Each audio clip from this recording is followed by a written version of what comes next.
Chapter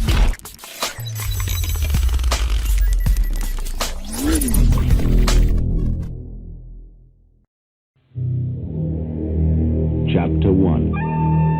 Salahuddin is worried.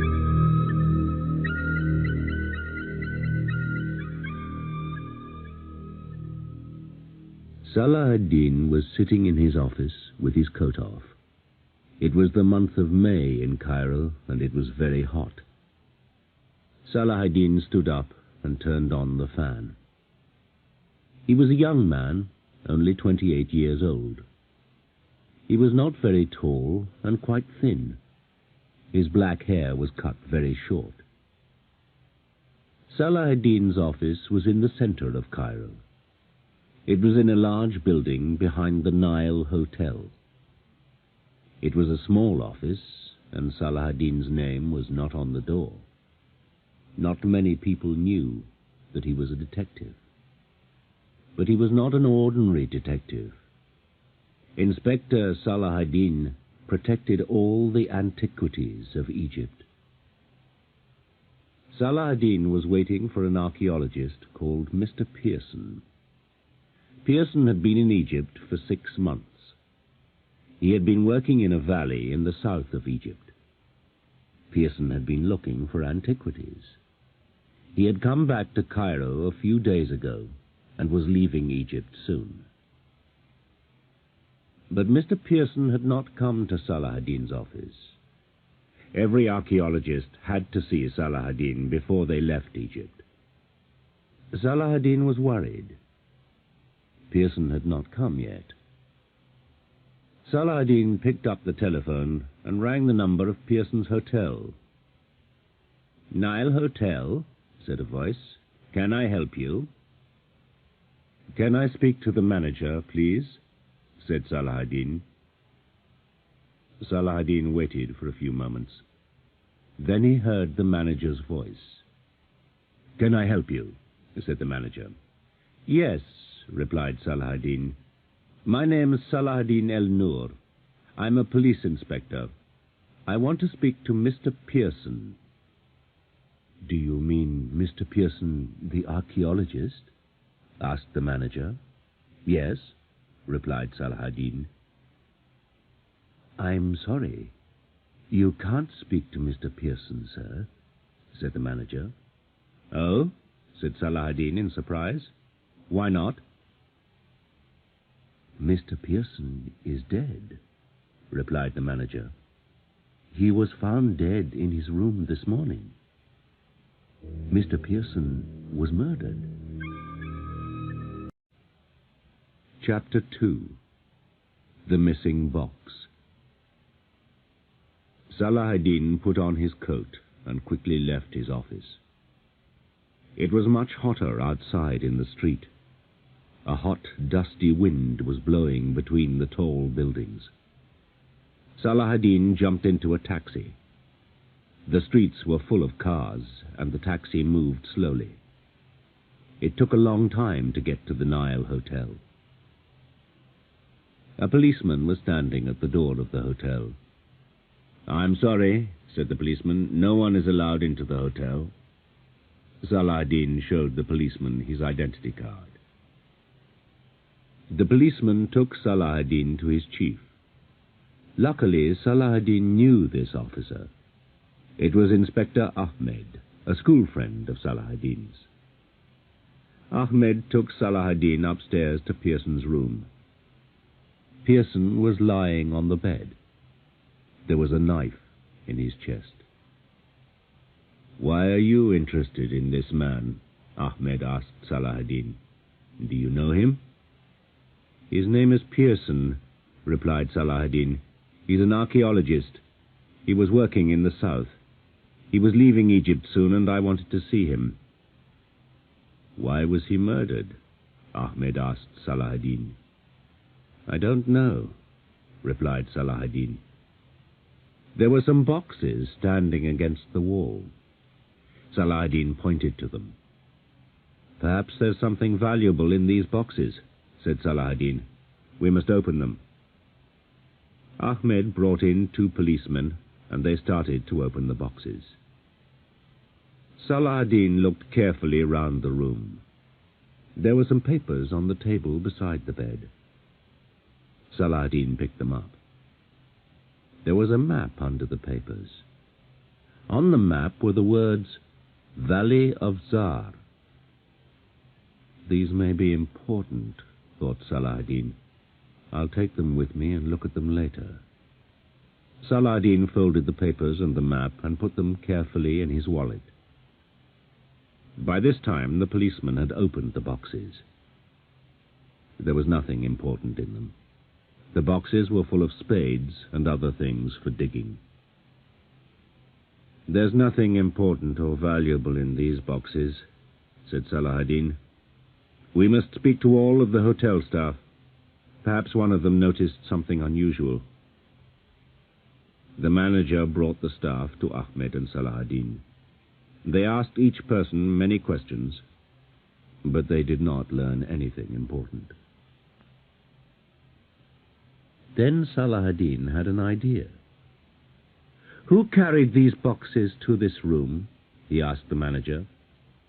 The manager brought back 2 porters. "Did you carry these boxes into this room?" Salah-ad-Din asked the porters. "Yes," they replied. "How many boxes were there?" asked Salah-ad-Din. 6 boxes, replied the first porter. "I carried 3, and my friend carried 3. Salah-ad-Din looked at the boxes. There were 6 of them. No one had taken a box. "Wait a moment," said the second porter. "You're wrong. There were 7 boxes. You carried 3. I carried 3. "But that makes 6 boxes, not 7, said Ahmed with a smile. "You can't count." "I can count," replied the porter. "There were 7 boxes. Mr. Pearson carried one into the room himself. It was a heavy box, but it was smaller than the others." "That is the box which is missing," Salah-ad-Din said to Ahmed. "There's something valuable in that 7th box. When we find the 7th box, we'll find the murderer."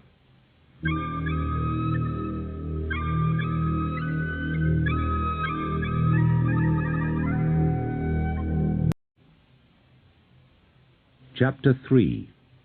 The Taxi Driver. Ahmed and Salah-ad-Din left Pearson's room and went downstairs. They sat down and the manager brought them some coffee. "How can we find the 7th box?" asked Ahmed. "I need your help," replied Salah-ad-Din. "How can I help you?" asked Ahmed. "The murderer took the box with him," said Salah-ad-Din. "It was heavy and it's hot today. The murderer did not carry the box very far. Perhaps he took a taxi." "Perhaps he had his own car," said Ahmed. "We don't know," replied Salah-ad-Din, "but perhaps he took a taxi."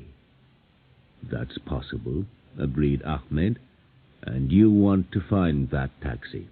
But how can I help you?" "You can send out a police message on Radio Cairo," replied Salah-ad-Din. "That's true," agreed Ahmed. "What shall I say in the message?" "When did Pearson die?" asked Salah-ad-Din.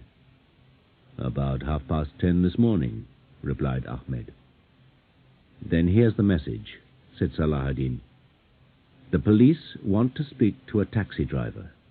This taxi driver was near the Nile Hotel at about 11 o'clock this morning. A man got into his taxi. The man was carrying a heavy box. The police want to speak to the taxi driver as soon as possible." "Good," said Ahmed. "I'll put out this message immediately." "Most taxis have radios," said Salah-ad-Din. "Perhaps a taxi driver will remember a man with a heavy box." "I'll get back to my office," went on Salah-ad-Din. "When anything happens, let me know." "I'll telephone you immediately," replied Ahmed. It was now late afternoon. Outside on the street it was still very hot. Salah-ad-Din got into a taxi. Luckily there were few cars and the streets were almost empty. He soon arrived back in his office. Saladin turned on the radio. He heard the message. It was repeated after 15 minutes. Saladin waited. Suddenly the telephone rang.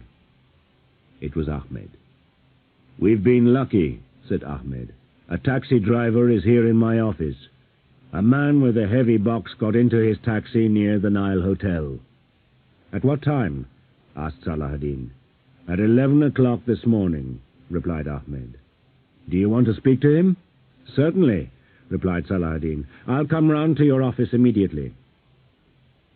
Ahmed's office was quite near. Salahuddin walked there. The sun had gone down, and it was becoming cooler. The taxi driver was waiting in Ahmed's office. He was a fat, happy-looking man. He was also intelligent. Salahuddin took out his notebook and asked the taxi driver some questions. "At what time did this man get into your taxi?" asked Salahuddin. "A few minutes before 11 o'clock, replied the taxi driver. "He got in quite near the Nile Hotel." "Was he carrying anything?" Salahuddin asked.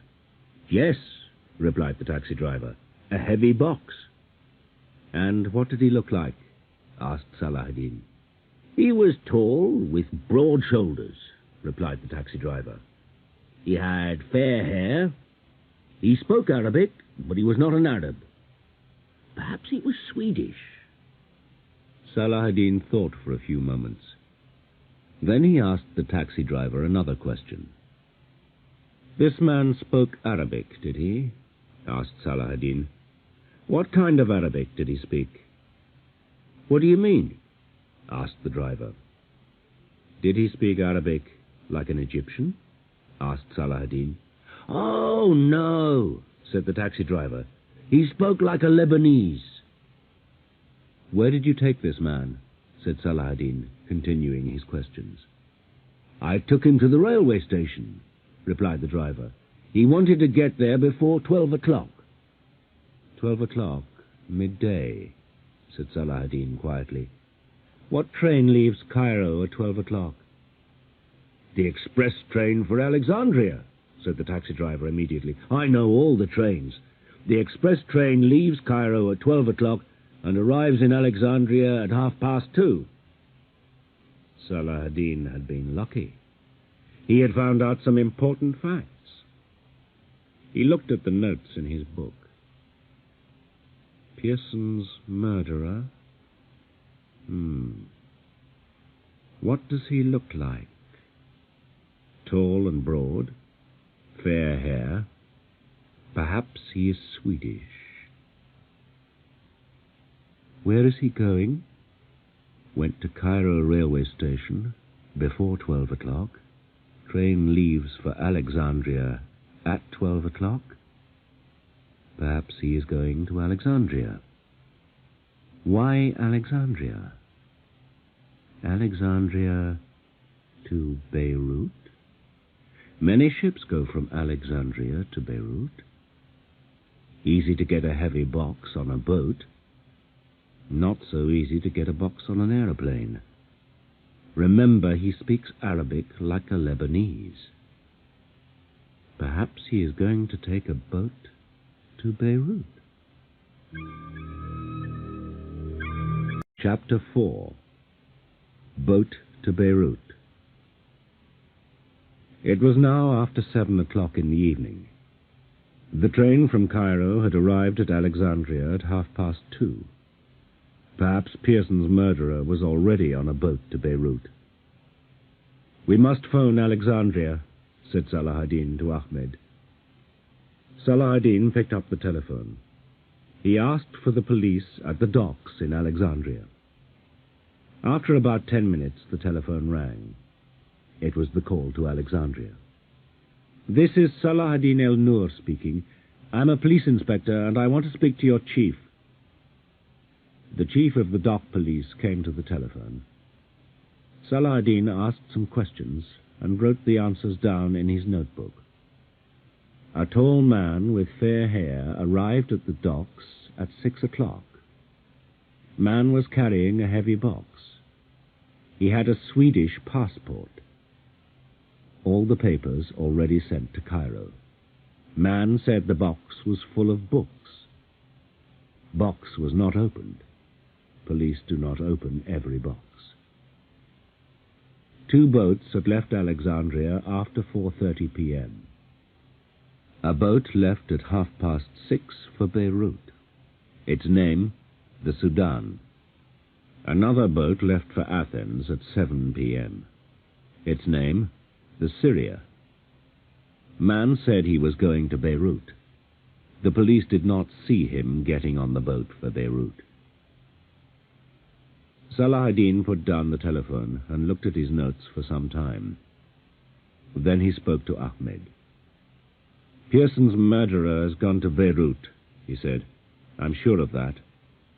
"Then we can send a message to the boat," said Ahmed. "No, we won't do that," said Salahuddin. "We're not really certain. Many men have fair hair, and many men carry heavy boxes. I must meet him. I must speak to him." "But how can you do that?" asked Ahmed. "It's too late now. The boat has already left." "I can get to Beirut before him," replied Salahuddin. "Today is Monday.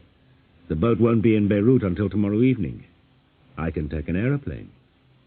"And the plane takes only 2 hours," said Ahmed. "That's right," said Salahuddin. "I'll take a plane tomorrow morning, and I'll be in Beirut before midday." "That's a good idea," said Ahmed. "You could meet this man on the docks at Beirut." "And now I must go. I've a lot to do," said Salahuddin. "I must book a seat on the aeroplane and get a ticket. I'll see you later. Thanks for your help. Goodbye." Chapter 5. The Black Cat. Salahuddin got home very late. It was nearly midnight, and he was very tired. But his work was not yet finished. He took some pieces of paper out of his wallet. They were the pieces of paper from Pearson's room. Salahuddin sat down and looked at Pearson's notes. The Pharaoh Ankuten. This pharaoh did not live long. He died when he was still a boy. Where was Ankuten buried? Ankuten was going to the Sudan when he died. The valley of Zar is beside the road to the Sudan. Was Ankuten buried in the valley of Zar? What was buried with Ankuten in his tomb? Was there a cat buried with Ankuten? There are many old stories about a black cat. Ankuten loved black cats. When he died, a black cat was put in his tomb. But this cat was very unusual. It was made of gold. Its eyes were diamonds. There was a collar of diamonds round its neck.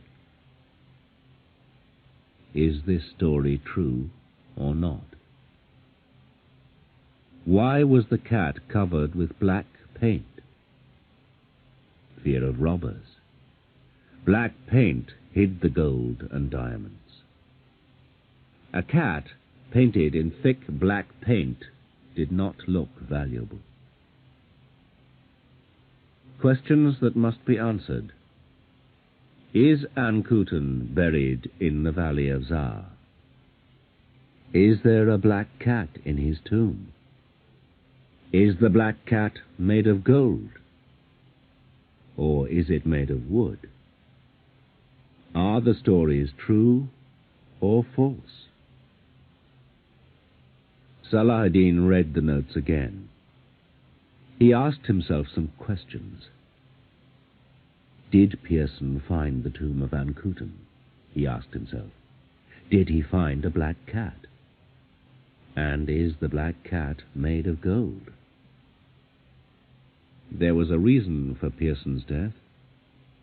Was the black cat the reason? Chapter 6. In Beirut. At 10:30 the next morning, Salah-ad-Din arrived at Beirut Airport.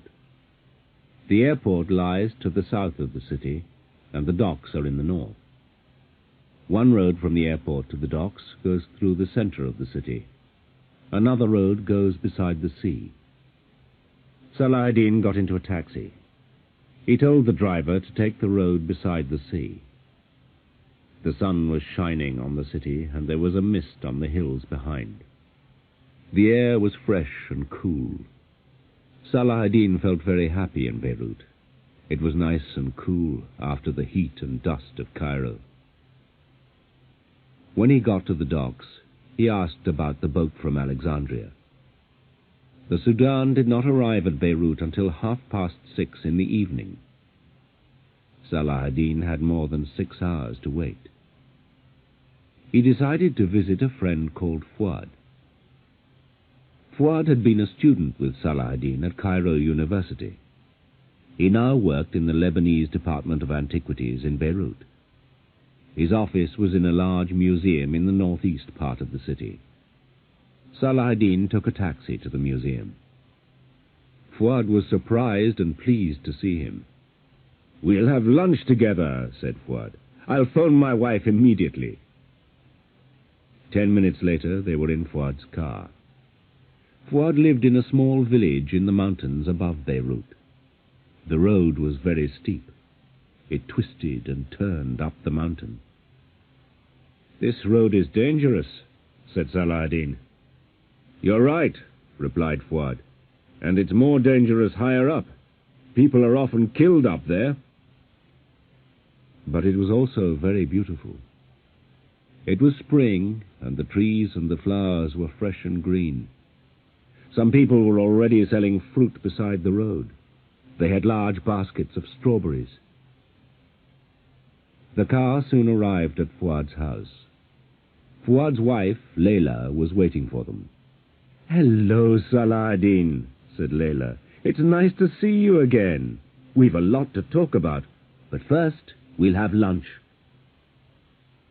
After lunch, they sat out on the veranda and drank coffee.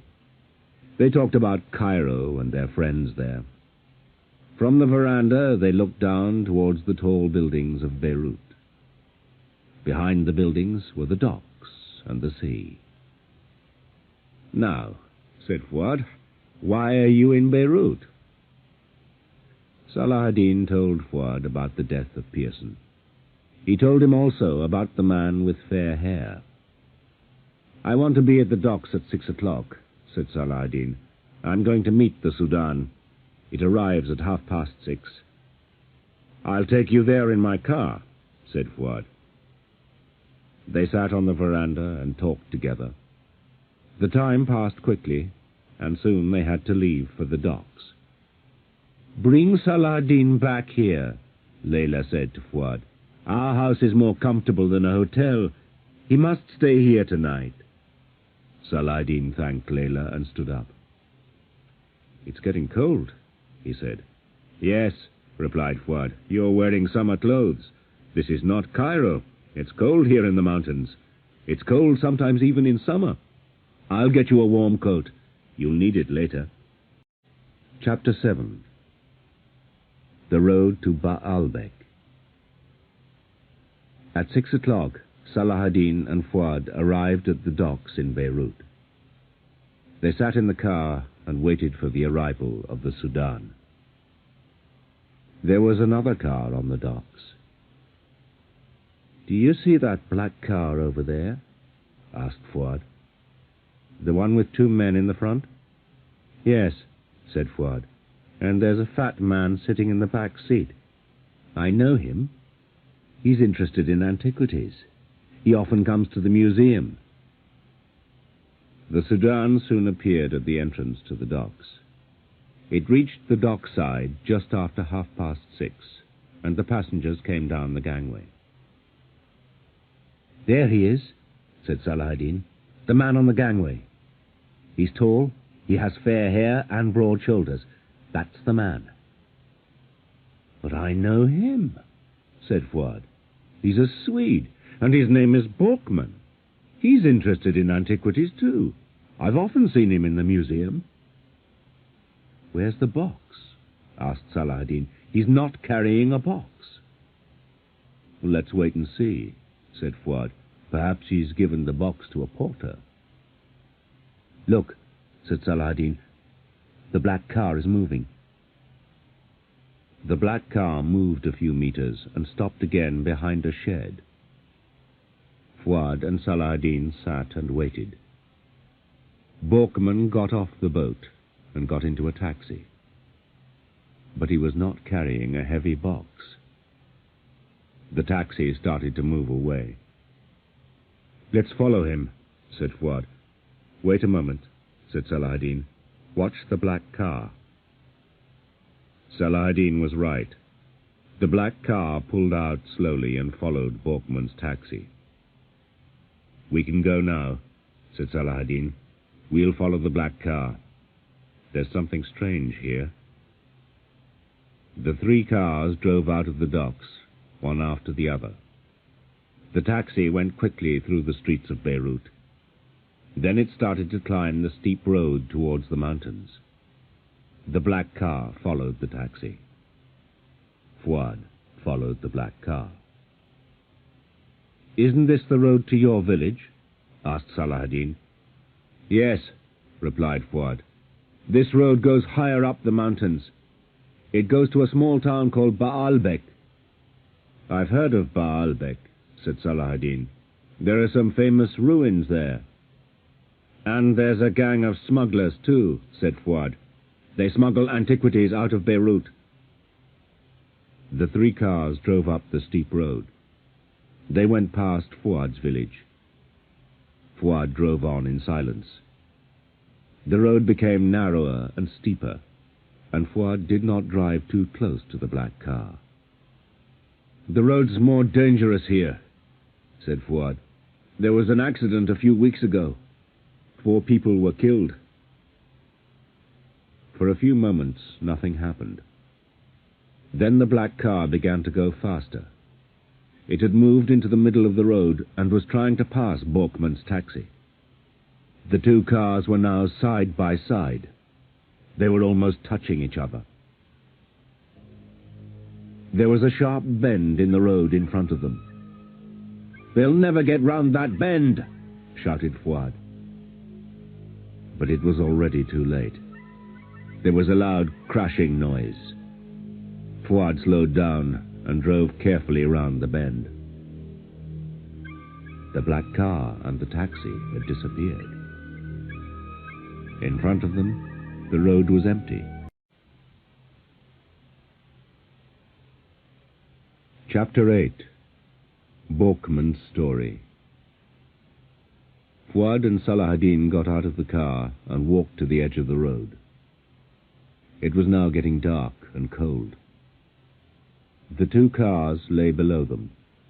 The black car had fallen about 200 meters to the bottom. It was on fire. The taxi had not fallen so far. It was lying against a tree. "Come on," said Salah-ad-Din. "Let's climb down quickly. Perhaps Borkman's still alive." Fuad climbed down the steep path, and Salah-ad-Din followed him. They found the taxi.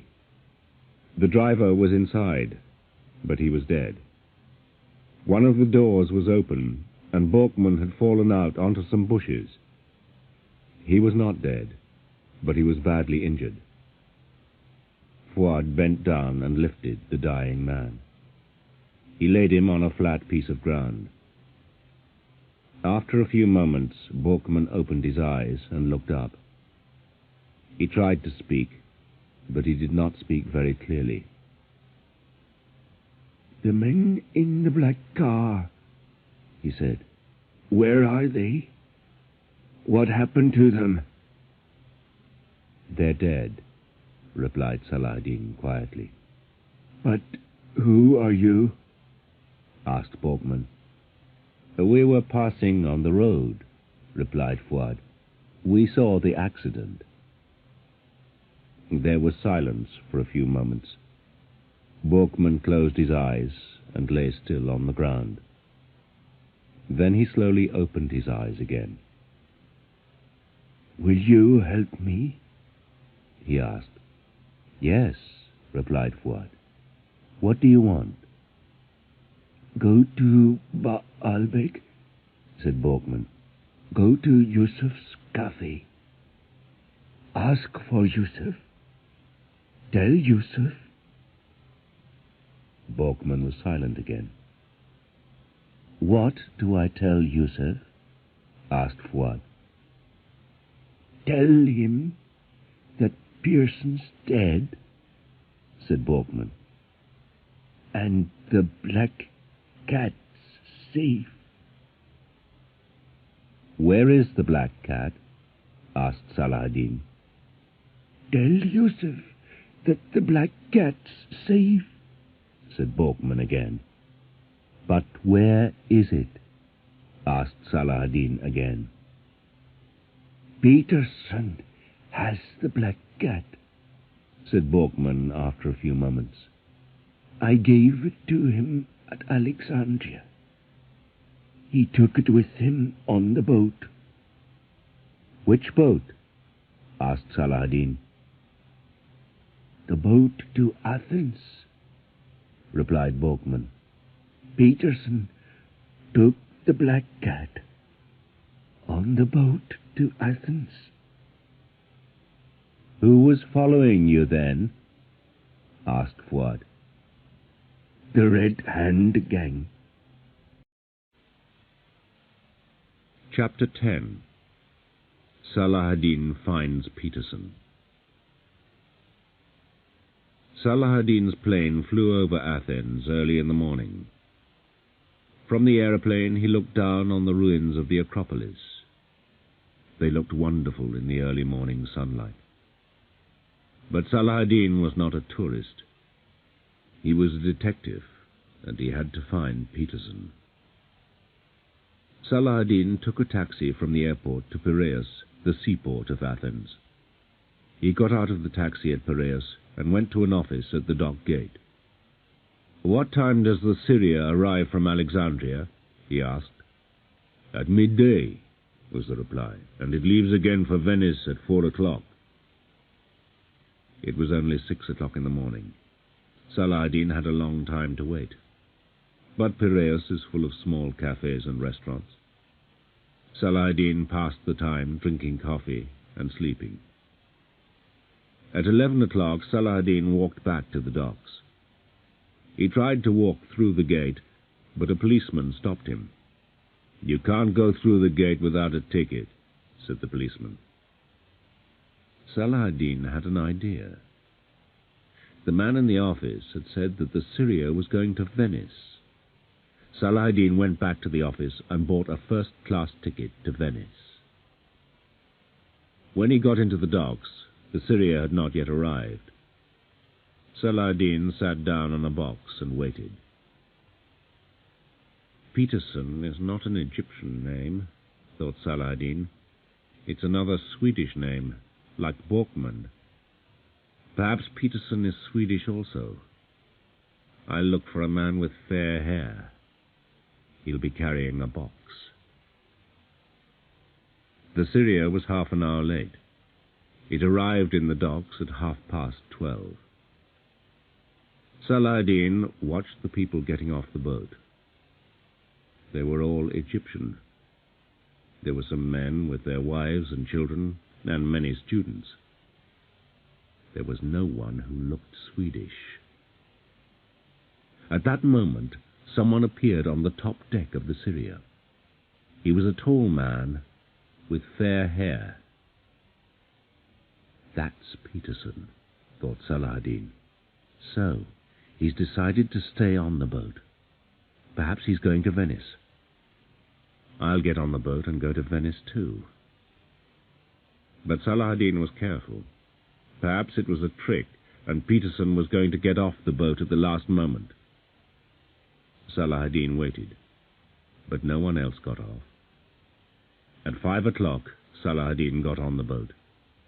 The gangway was taken down, and the Syria was ready to leave. Salah-ad-Din went to the ticket office on the boat and showed his ticket to the officer. "I've just got on the boat," said Salah-ad-Din. "Can I have a cabin, please?" "You're travelling first class, sir," the officer said. "You can go into cabin 22. It's just under the top deck." The officer turned to get the key for cabin 22. "Wait a moment, sir," said the officer. "I'm sorry. I've made a mistake. Cabin 22 isn't empty. Mr. Peterson's in cabin 22. He's decided to go on to Venice. But cabin 23 is empty. You can go there." Salah-ad-Din took the key from the officer, went to cabin 23, and sat down. He had found Peterson. Chapter 11. Salah-ad-Din finds the black cat. 10 minutes later, there was a knock at the door of Salah-ad-Din's cabin. It was the steward. "Do you want to eat in the dining room or in your cabin, sir?" asked the steward.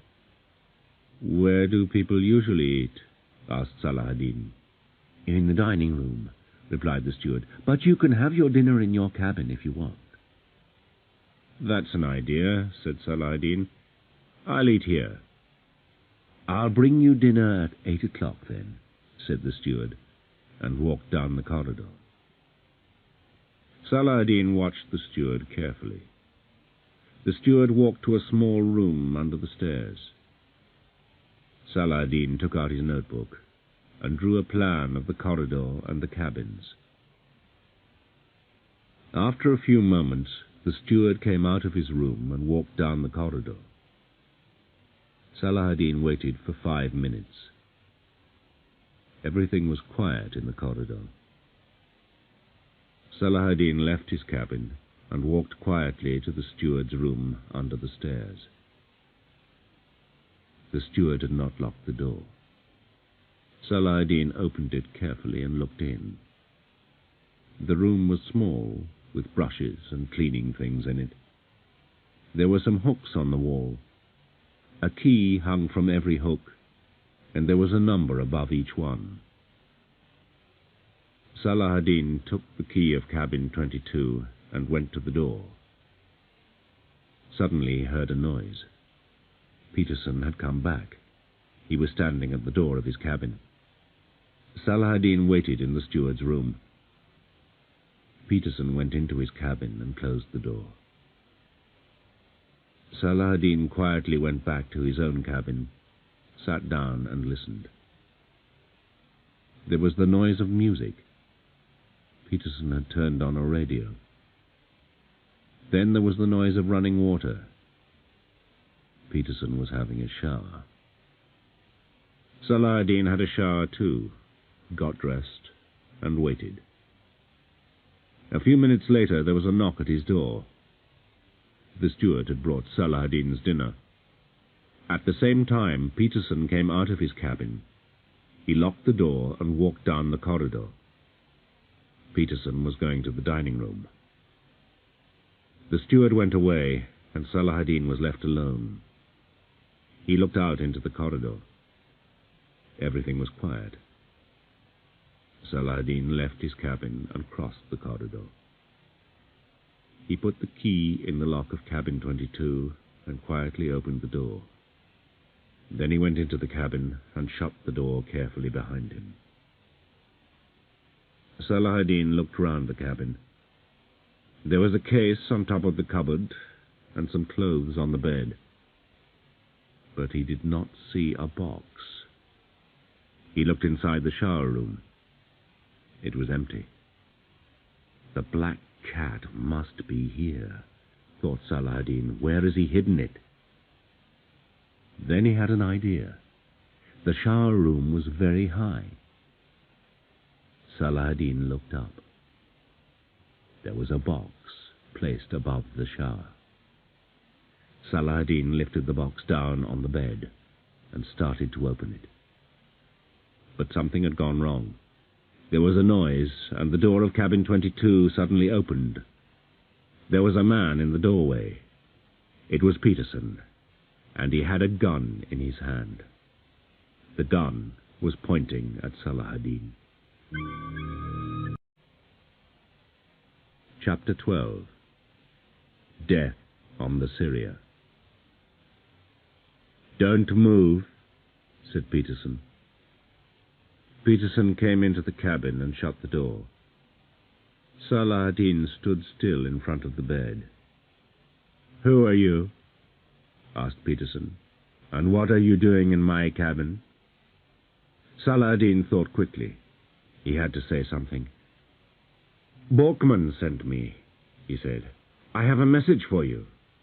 "You're telling lies," said Peterson. "There's something on the bed. Stand back." Salah-ad-Din moved back, and Peterson saw the open box. "So, you found the black cat," said Peterson. "You're a member of the Red Hand gang." Peterson opened the door and looked out into the corridor. It was empty. "Put your hands behind your back and come out of the cabin," said Peterson. "Then walk slowly up the stairs to the top deck." Salah-ad-Din came out of the cabin, and Peterson followed him.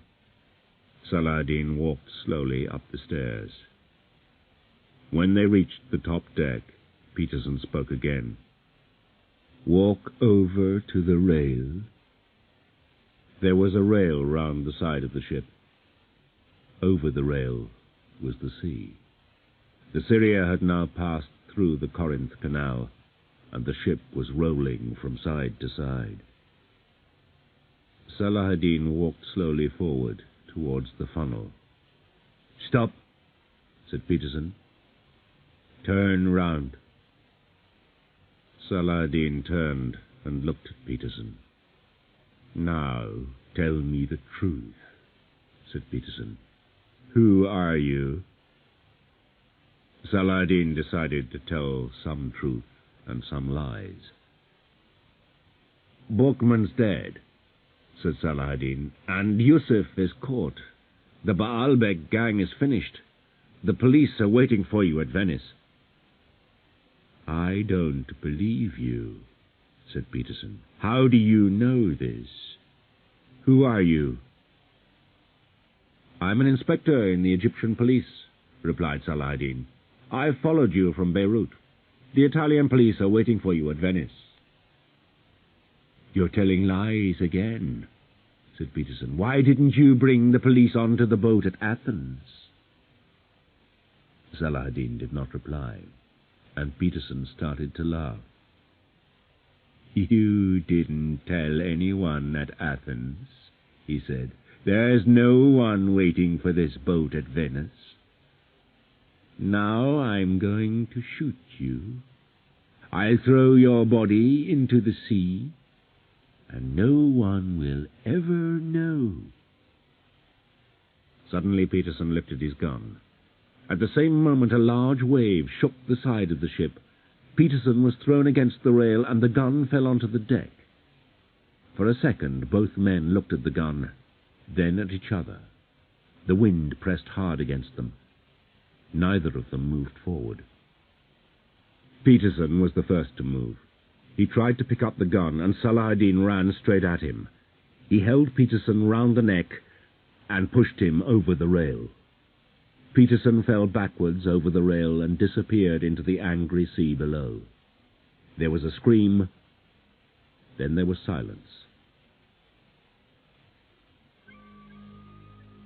Salah-ad-Din walked slowly away from the rail and sat down on the deck. No one came. Everyone was busy eating dinner. No one had heard the noise. Chapter 13. Do not disturb. The corridor outside cabin 22 was still empty. Everything was silent. Salah-ad-Din went into the cabin and picked up the box carefully. Then he carried it across the corridor to his own cabin. He went back across the corridor once more. In every cabin there was a notice with the words, "Do not disturb," written on it in large letters. Salah-ad-Din took this notice and hung it on the door of cabin 22. The steward will see this on the door, thought Salah-ad-Din to himself. He'll think that Peterson is sick. No one will go into cabin 22 until Venice. He locked the door of cabin 22 and put the key on its hook in the steward's room. Then Salah-ad-Din went back to his own cabin. The food was still on the table, but he was not hungry. He threw it out of the window. Salah-ad-Din looked at his watch. He was surprised. It was only 9:15. A lot had happened in a short time. After a few minutes there was a knock at the door. It was the steward. "I hope that you enjoyed your dinner, sir," he said to Salah-ad-Din. "Thank you," replied Salah-ad-Din. "I enjoyed it very much." "Mr. Peterson's put the Do Not Disturb notice on his door," said the steward. "Perhaps he's sick. I'll not disturb him until Venice." "Yes," said Salah-ad-Din. "I met him half an hour ago. He said that he felt sick. He'll not want anything until tomorrow." "When do you want breakfast, sir?" asked the steward.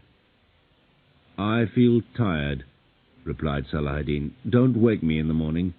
When I want breakfast, I'll call you." "Good night, then," said the steward.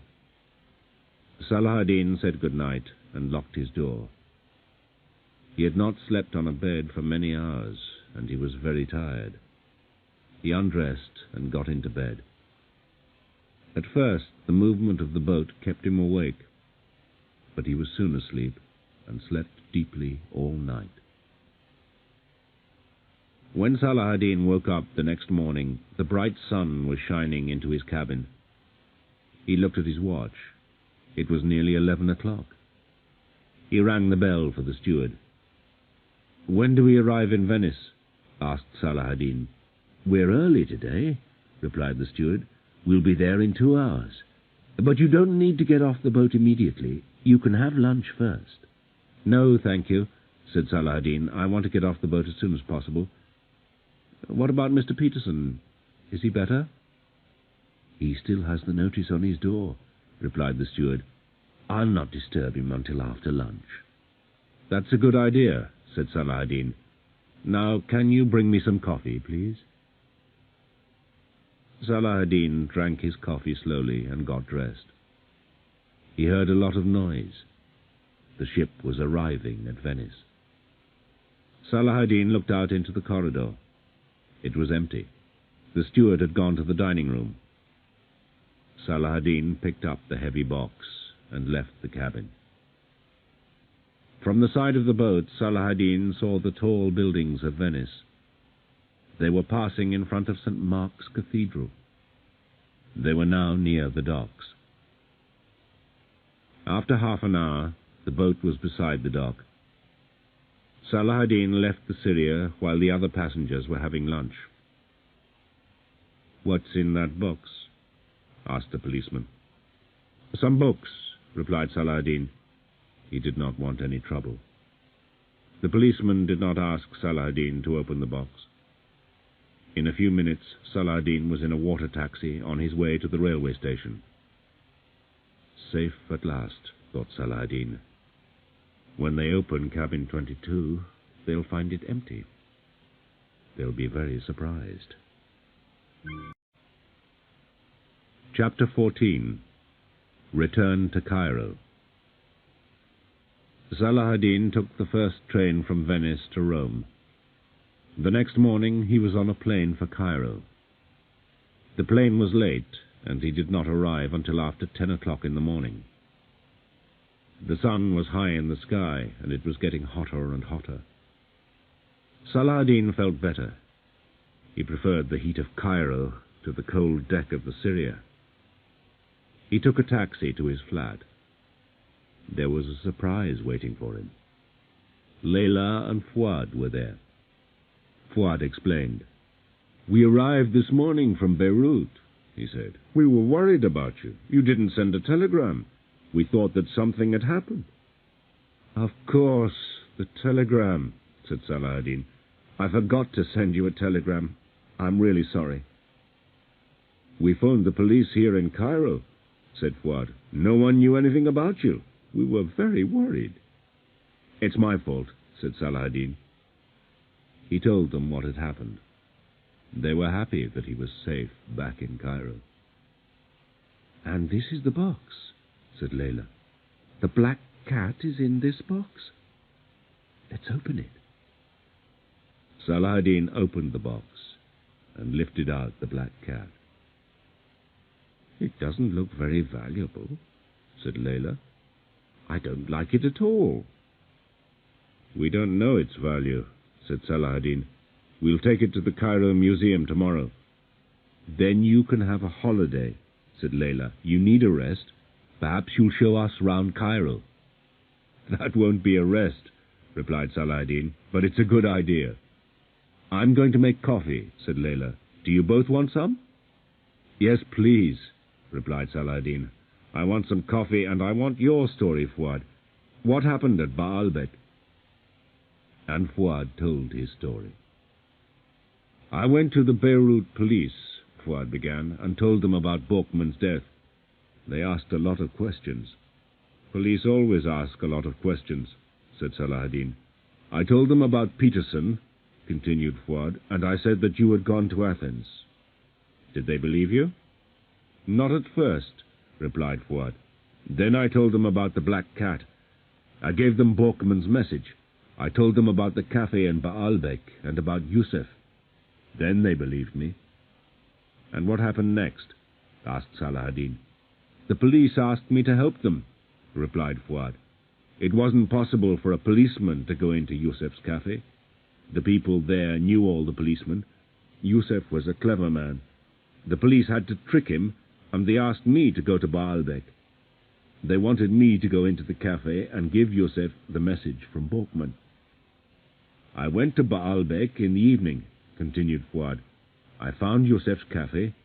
It was near the ruins of the old city. I sat down and asked for coffee. Then I asked for Yusuf. I told Yusuf about Borkman's death."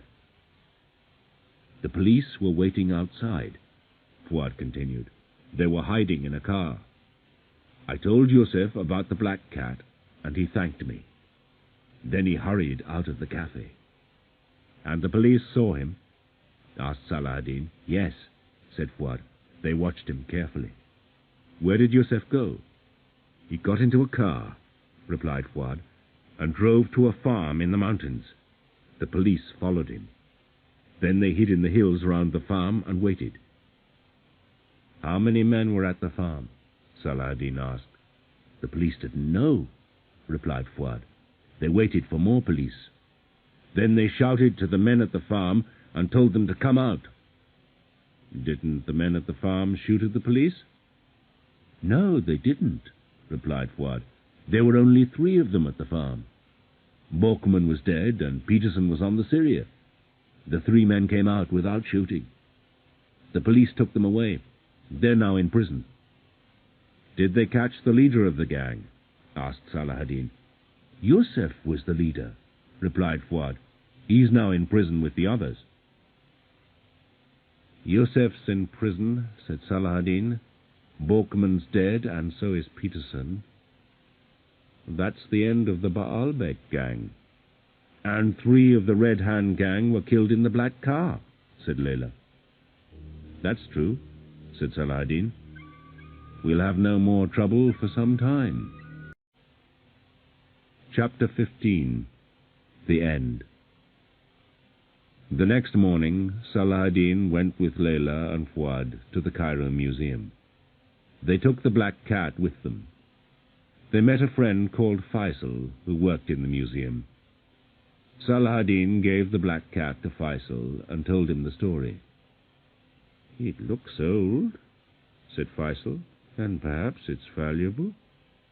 But I don't know about the gold and diamonds. I'll have to look at it carefully."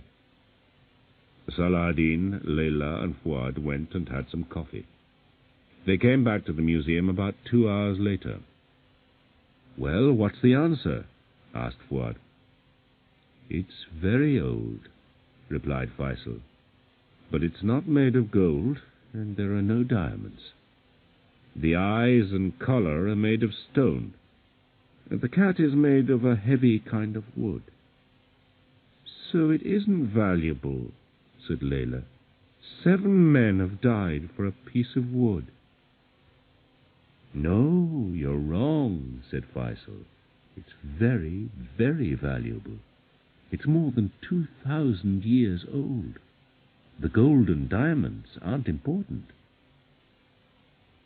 Perhaps there really was a gold cat, said Saladin. Perhaps tomb robbers stole the real cat thousands of years ago.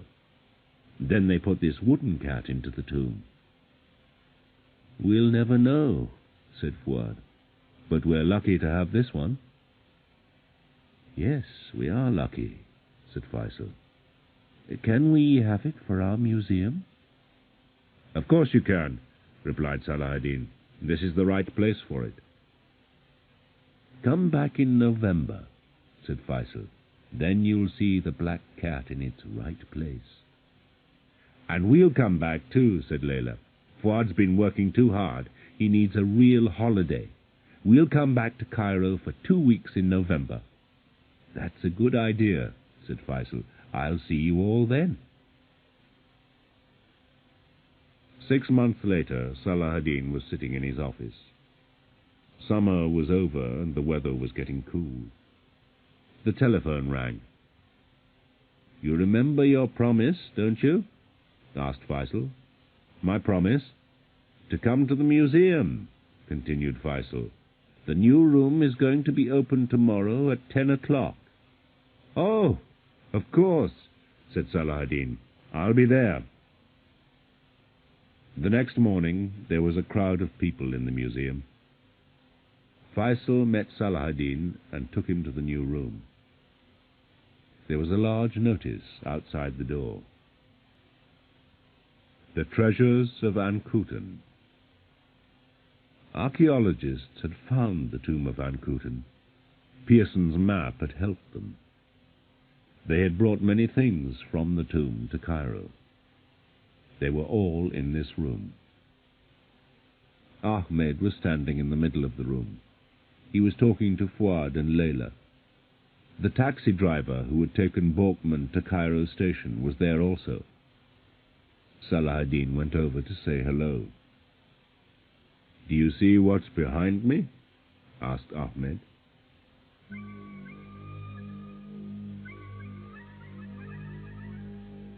There, in the center of the room, was a large glass case.